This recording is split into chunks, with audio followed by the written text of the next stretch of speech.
Gladiator beasts are probably the first archetype in the history of Yu-Gi-Oh! To have a commanding presence in the metagame on release. Since the beginning of the game, decks were composed of mostly staples or generic cards, leading to a small number of cookie-cutter decks. Other archetypes were technically established beforehand, and a few even saw play in the form of small engines, like Gravekeeper's Spy and sometimes even Guard, used to set up for tribute fodder, playing gold and silver for tempo in other decks, or using Destiny heroes in the D-Draw engine. There are also a couple Volcanic Monarch hybrid decks, but for the most part, a core set of archetype cards had not constituted a serious meta deck before the Gladiator beasts. It sorta makes you wonder, if Glads hadn't taken off, would archetype decks be the exception? Like how Plant Synchro or Hat were rogue decks in mostly archetype-saturated metagames. But that is neither here nor there. Instead, I want to focus more on what makes the archetype special, and maybe pose some hypotheses on how Glads came to redefine the game. I think the best way to start talking about the archetype is by going over the first few phases of support they received in chronological order, starting with the smaller Glads and their introductory set, Gladiator's Assault. They get the title, but they don't get the cover card. Glads have a really strong identity as an archetype, as most of the level 4 or lower Gladiator beasts share a mechanic, colloquially known as tagging out. The name is probably based on support cards like Double Tag Team. At the end of the battle phase, if this card attacked or was attacked, you can return it to the deck to special summon one Gladiator beast from your deck, except itself. There are exceptions to this rule, as some of the lower level monsters cannot tag out, which I will be noting as they come up. For now though, I'm going to be abbreviating the effects as I start going over the initial monster lineup. In addition, when summoned by the effect of another Gladiator beast, most of the Glads gain an additional benefit, when tagging in, if you will. For instance, Murmillo gains a targeting destruction effect, hitting a face-up monster similar to Zaborg the Thunder Monarch. Bestiari destroys a spell or trap, similar to Breaker the Magical Warrior. Lakari and Hoplamus set their original attack and defense to 21 and 2400 respectively. Demakari becomes a double attacker, like Hayabusa Knight, and finally, Secutor tags out into not one, but two Gladiator beasts the next time it tags out. Thorax gains the option to shuffle itself into the deck to draw a card when it tags in, but I think this is largely unnecessary considering some of the other support.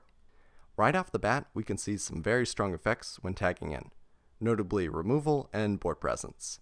Lakari and Hoplamus are a little underwhelming by comparison, like with Hoplamus being the only way to special summon Spartacus, which is a good segue into the higher level Glad beasts from the initial wave of support. When it tags in, Spartacus adds a Glad Beast equip spell from deck to hand. There are 3 equip spells in Gladiator's Assault, then a couple in later sets. They have an interesting twist on the normal design space occupied by equip spells, and I'm going to cover them shortly after the monster lineup. Back to Spartacus. I think this card is funny that it specifies except Spartacus, even though it can only be special summoned by Hoplamus's effect. The text is not necessary, but I like its inclusion to help with archetype coherence. Alexander is the other higher level Glad beast, which needs a specific tag in, this time Demakari. Alexander also has that redundant text, since it requires Demakari specifically. Alexander becomes immune to spell cards when it tags in, which is underwhelming to be honest. The last higher level Gladiator beast is Octavius, which gains a spell and trap removal effect, this time limited to just face down cards though. I think the watered down effects on the higher level monsters is to compensate for their higher stats. Octavius in particular is a pretty strong tempo play when special summoned directly from the deck. To further compensate for this, Octavius does not have a conventional tag out effect, instead forcing the player to shuffle it into the deck or to discard a card from hand. This is an interesting twist on the card disadvantage inherent with the tribute summon. That's it for the main deck GBs in this set, but there are also a couple fusion monsters that were printed, both of which are based around contact fusion. Although this is not the first time we have seen contact fusion attempted, like with the Alphabet Mechs and of course the Neospatians, but Gladiator beasts are the first time the mechanic was relevant. Contact fusion removes the need for polymerization, helping to assuage some of the card disadvantage inherent in the fusion summon, while also boosting consistency since it removes the need for a specific spell. In this case, the fusion material are shuffled back into the deck in true Glad Beast fashion. Gallo Diaz is the first fusion monster requiring Spartacus as material, as well as another Glad Beast. It has the effect to burn the opponent when destroying a monster by battle. This is a decent way to push damage through walls, or to add a little burn damage on top of the battle damage. Finally, Gallo Diaz has a double tag out effect. The other fusion monster in the set is Heraklinos, which requires Lakari and 2 additional Gladiator beasts to contact fuse. Heraklinos has a very strong stun effect, able to stop a spell or trap at the cost of a discard. This can trigger during either player's turn, and is not limited to once per turn. Heraklinos does not have a tag out effect, but that might be to its benefit. You probably want to keep this one on the field anyway. Returning back to main deck monsters, there are 2.5 more support monsters which do not share the Gladiator beast's name or tagging mechanics. Test Ape is a battle searcher, something several archetypes got at the time, and do remember that this is a time where the effect is still somewhat relevant. There is also Test Tiger, which has been pretty resilient against power creep. For 1, it can special summon itself from hand if you control a Gladiator beast. Then for 2, if you tribute it, you can bring out a different Gladiator beast from your deck, and here's the important part. That summon is treated as if the new monster was summoned by the relevant GB's effect, giving the deck some pretty strong turn 1 plays. I said 2.5 support monsters because Witch Doctor of Sparta is printed adjacent to the Gladiator beasts in this set, and has an effect which somewhat synergizes with the strategy, burning the opponent each time a monster is special summoned from the deck. But I think it's pretty ineffectual and gimmicky. I have similar sentiment for the Glad Beasts field spell. Colosseum Cage of the Gladiator Beasts is not the worst archetype field spell I have seen, but is not particularly good either. Counters as a mechanic are pretty clunky. Getting 1 each time a monster is special summoned from the deck makes this card even slower though. Because it is so hard to generate those counters, the stat boosts you receive from them are pretty underwhelming. Then finally, there are the protection effects. Discarding a copy of the card from hand means that you are running multiple copies of this trash card, but does mean that you won't have to reaccumulate the counters. Removing a counter to protect itself is also an option, but this is not nearly as good as Card Guard. You are way better off running Black Garden when it eventually comes out. Moving on to the equip spells, which fare a little better in comparison. Usually it would be a bad idea to equip spells to monsters which shuffle themselves back into the deck, but these have a special effect to return themselves to hand when this condition is met. In addition, each equip spell has an additional effect, one which is generally related to battle. Halberd gives the deck more spell and trap removal when the equipped monster attacks, perhaps a bit redundant with Bestiari, but not bad by any means. Gladius gives the equipped monster 300 attack, which is like the bare minimum for an equip spell, but might also be a reference to the Butterfly Dagger Elma, which gave the same stat boost and had a similar effect to return itself to hand. Manica prevented the equipped monster from being destroyed by battle, which is very important in the archetype, and I wonder why this card was not more of a staple. There is also an in-archetype Wabaku called Defensive Tactics, but I prefer the Manica. There are actually 2 more traps in this set called Disarm and Parry, which I actually overlooked because of their simple and innocuous names. These counter traps counter spells and traps respectively, but are each a -1 in terms of card advantage. Glads are known for their negation ability, but I think Heraklinos and later War Chariot are more to blame for that reputation. Finally, in Gladiator's Assault are 2 spells to help with consistency. Respite shuffles 2 Glads from hand to deck, then lets the controller draw 3 cards, which is actually a moire of greed effect and very strong virtual card advantage, while also offering a bit of deck thinning. Gladiator's Return is sort of the opposite, shuffling 3 GBs from grave to deck, then drawing 1 card. Both are neutral card advantage, with one offering hand fixing and the other offering recursion. This is a lot of draw power at this point in the game. Moving on to the Phantom Darkness, we see another wave of support starting with another atypical GB. Andal is a vanilla monster with decent enough attack for the time, but it can't tag out. I do think that the card has aged pretty well though, because having an Archetype vanilla monster does give the deck the option to run Rescue Rabbit or Unexpected Die. Although on release, I think the card was pretty pointless. The other main deck GB is Darius, which has the tag in effect to special summon a GB from grave, which is quite a strong effect even if it negates the effects of the monster on the field. In the modern day, this effect could be used to set up all sorts of extra deck plays, but at the time, the two fusion monsters we've mentioned earlier just got a lot easier to bring out. There's also another equip spell, Archfiend's Shield, which helps you play Falling Down in your GB deck, obviously. The actual effect of the card is Destruction Substitution, which actually reminds me a bit of Union monsters more than anything. In the normal spell department is Proving Ground, which is an in-archetype Rhoda, adding even more consistency to the strategy alongside the draw support I have already mentioned. It is easy to understate how valuable one of these search cards can be. Finally, in the Phantom Darkness is Double Tag Team, which is exactly what it sounds like. A trap which brings out another GB from hand or deck, offering card advantage, neutral board presence, and again, helping to set up for those contact fusions. Moving on to the Light of Destruction, we see the final core set in the GX era, but by no means the end of the GB support, as the archetype sees a trickle of support through the early 5Ds era as well. In this set are Geyseris, a new fusion monster, and Lash, a new disruption trap.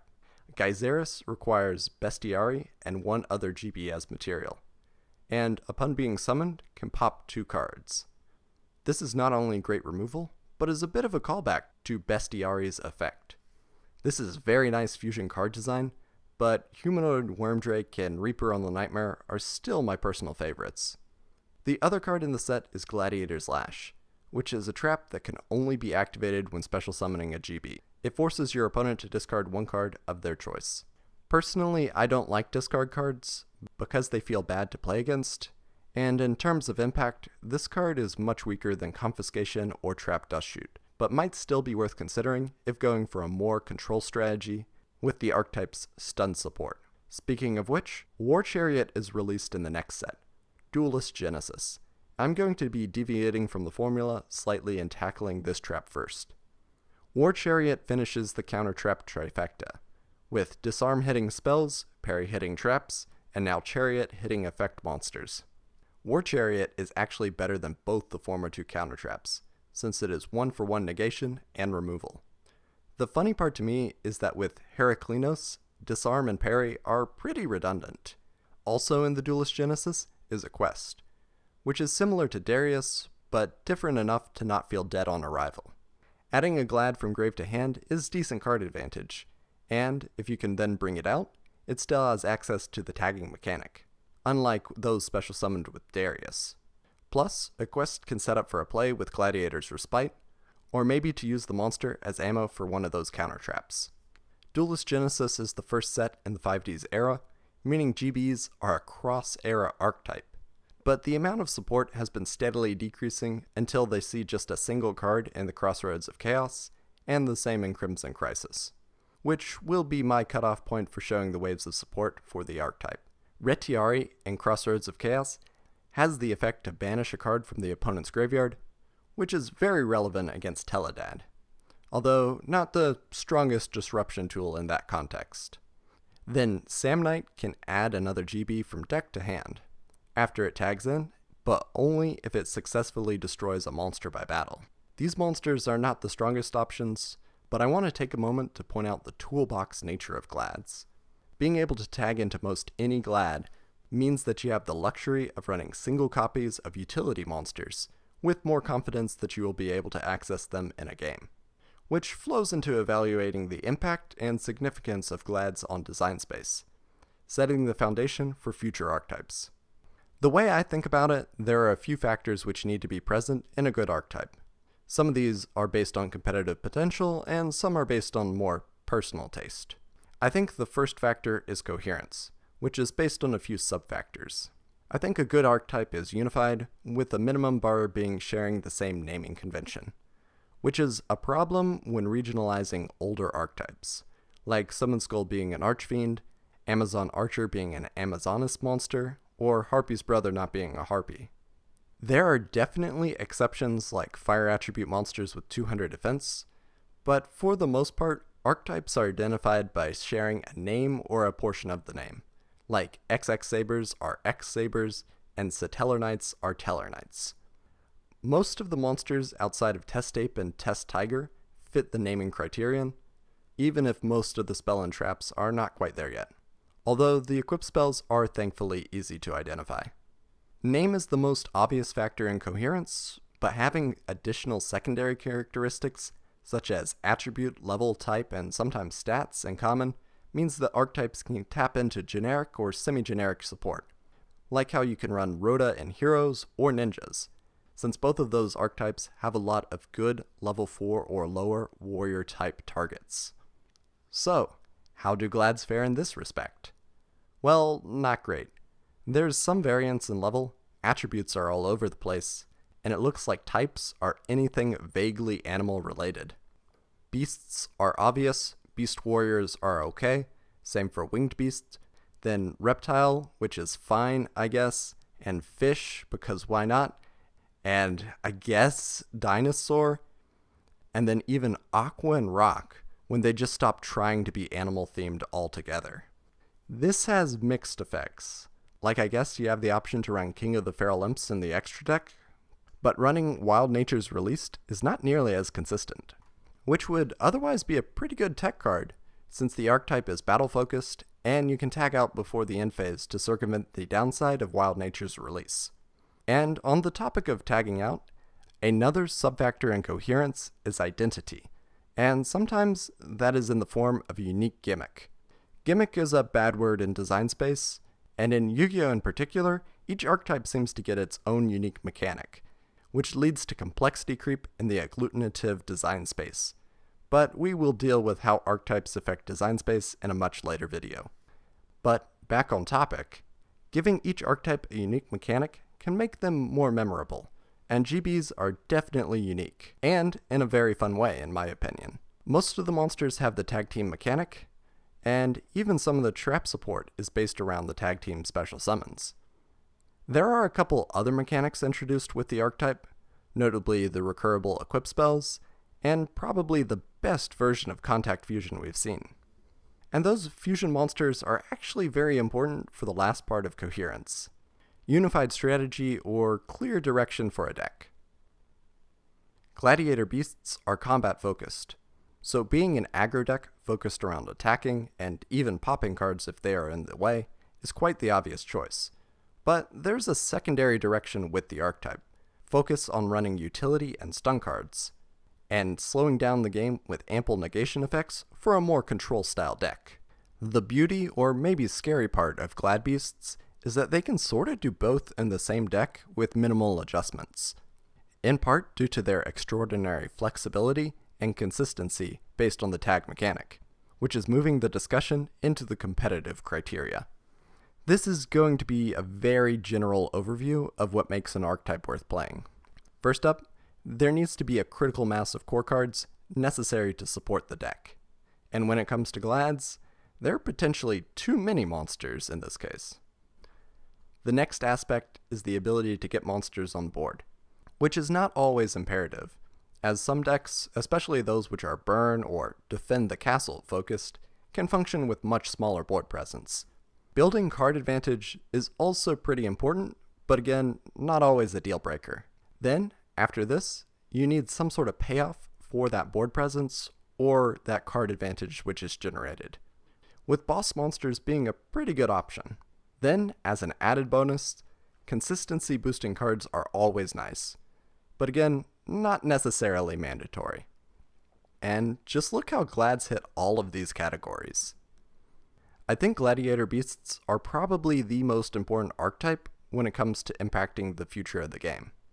The whole video I have been comparing them to earlier cards, as well as a few pro-chronistic examples, mainly to reinforce how I think Glads are a perfect distillation of so many different influences, and even bled over into future designs. Even the tag mechanic bears a little resemblance to Super Robo Yarrow and Super Robo Lady, which also had slightly flexible fusion materials. All this accumulates in an archetype which might feel slow and outdated now, but was really a powerhouse back in its day. It is no stretch to say that the Gladiator beasts represent a paradigm shift in the design direction of archetypes, and are just one of those massive changes which all seem to crop up in the year 2008.